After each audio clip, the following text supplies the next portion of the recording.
पवन सिंह आज सुबह ही आए लाइव और ज्योति सिंह का किया खुल के सपोर्ट। लाइव में पवन सिंह ने बताया कि ज्योति सिंह काराकाट में इस बार एकदम वही जीतने वाली हैं और पवन सिंह ने यहां तक कि ज्योति सिंह के ऊपर प्यार भी जताते हुए इस वीडियो में साफ साफ नज़र आ रहे हैं, जैसे कि आप लोग देख सकते हैं। और ज्योति सिंह जो हैं वो भी पवन सिंह के सपोर्ट में ही खड़ी हैं और ये दोनों जो है काराकाट से एक साथ मिलकर लड़ने वाले हैं। और बता दूँ गाइस, जैसे कि हमारे चैनल को सब्सक्राइब नहीं किया तो चैनल को सब्सक्राइब कर लीजिए। बाकी काराकाट में ज्योति सिंह जो है बहुत जोर शोर से लगी हुई हैं और वहीं पे जो है पवन सिंह इस चीज़ को देखते हुए डायरेक्ट लाइव आए और ज्योति सिंह का खुल के सपोर्ट किया। बोला कि ज्योति हमारी वाइफ है, हम लोगों में कोई भी दूरियां नहीं है, हम लोगों में पहले जैसा ही अभी भी व्यवहार है, वही प्यार है। और पब्लिक से रिक्वेस्ट किया कि ज्योति सिंह को जिताया जाए और उनको सपोर्ट किया जाए।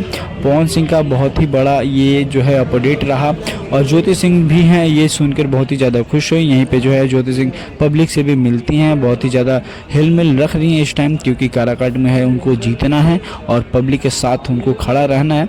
तो इस बार देखते हैं, पवन सिंह तो काफ़ी टाइम से लड़ रहे हैं लेकिन जीत नहीं पाए हैं और इस बार देखा जाता है कि ज्योति सिंह जीतती हैं या नहीं, इसीलिए पवन सिंह भी उनके सपोर्ट में लगे पड़े हैं। बाकी आप लोग इस वीडियो पे आप लोग ये बताइए कि पवन सिंह के बड़े फ़ैन हैं या ज्योति सिंह के। बाकी फिर मिलते हैं आप लोगों से अगले वीडियो में, तब तक के लिए थैंक यू फॉर वॉचिंग।